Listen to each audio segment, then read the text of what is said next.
Lanjut ya, sekarang kita akan masuk ke proses pemotongan bahan untuk pembuatan mockup pertama kita untuk pola dasar rok yang kita buat menggunakan sistem sederhana. Nah, di sini tentu saja kita sudah siapkan pola yang sudah kita buat pola dasar rok dengan menggunakan sistem sederhana yang sudah disetrika rapi dan juga sudah dipotong. Nah, di sini aku mau menunjukkan ke kamu tanda anak panah ini merupakan tanda dari arah serat kain, di mana arah serat kain ini nantinya adalah posisi dari pola ketika akan dipotong. Kemudian ada tanda garis titik, garis titik, garis titik. Itu merupakan tanda pola yang artinya itu lipatan kain. Jadi letak dari sisi yang memiliki garis titik, garis titik, garis titik itu harus diletakkan di lipatan kain. Nanti akan aku jelaskan secara lebih jelas di proses pemotongan. Nah, untuk pembuatan mock-up busana ini, kamu bisa menggunakan kain muslin atau juga bisa menggunakan kain spunbond seperti yang aku gunakan dalam contoh video ini ya. Kalau kamu belum mengikuti kursus macam-macam kain, sebaiknya kamu ikuti dulu tentang berbagai macam tekstil sehingga kamu paham apa itu sebenarnya kain spunbond dan macam-macam jenis kain lainnya ya. Nah, di sini singkatnya kain spunbond itu adalah kain yang tidak memiliki serat panjang dan serat lebar karena dia merupakan hasil pengepresan dan perekatan serat sintetis. Nah, sekarang mari kita potong kain spunbond ini sesuai dengan pola yang kita punya. Nah, di sini kita sudah ada polanya, lalu kita sudah siapkan kain, serta jangan lupa juga untuk menyiapkan jarum pentul karena kita nanti akan membutuhkannya dalam proses pemotongan ini. Sekarang perhatikan baik-baik dari kain ini. Nah, sekarang kita buka bagian dari buru kain.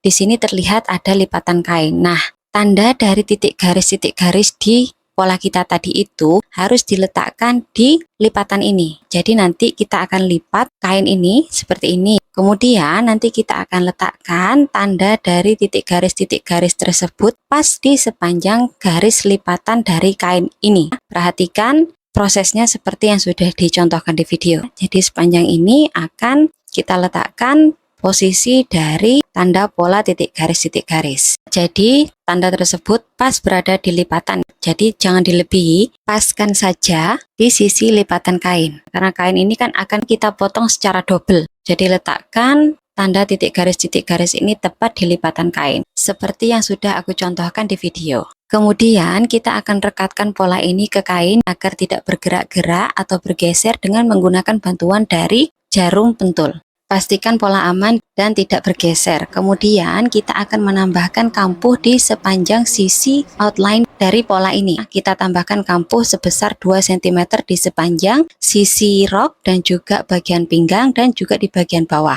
Menggunakan bantuan dari kapur jahit ini, kita akan mulai menandai kampuh dari pola rok bagian belakang ini ya. Kamu bisa menggunakan kapur jahit atau juga menggunakan kapur pensil atau juga bisa menggunakan pensil. Karena ini masih mock up jadi tidak apa-apa kalau kamu ingin menggunakan pensil atau ballpoint. Nah, di sini aku mulai menandai jarak kampuh 2 cm dari outline pola dengan menggunakan bantuan dari kapur jahit seperti ini. Lakukan sampai semua sekeliling outline rok tersebut selesai. Kemudian kita akan hubungkan garis ini, garis dari kampuh ini dengan menggunakan bantuan dari penggaris lurus dan juga penggaris panggul seperti yang sudah aku contohkan di video.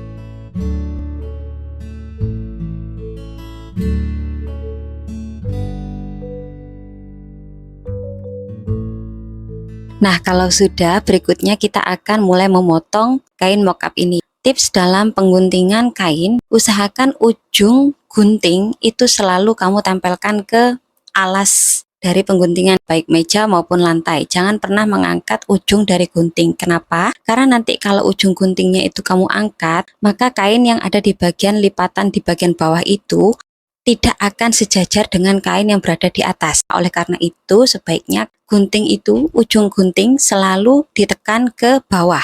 Itu tips untuk pengguntingan kain. Agar hasil guntingan kain dari lapisan atas dan lapisan bawah itu bisa sejajar. Berikutnya kita akan lakukan hal yang sama dengan pola bagian depan. Prosesnya sama, tentu saja kita harus melipat kain menjadi 2. Kemudian kita akan cari garis lipatan kainnya, kemudian kita akan letakkan tanda pola lipatan kain atau tanda garis titik dari pola itu tepat di bagian lipatan kain.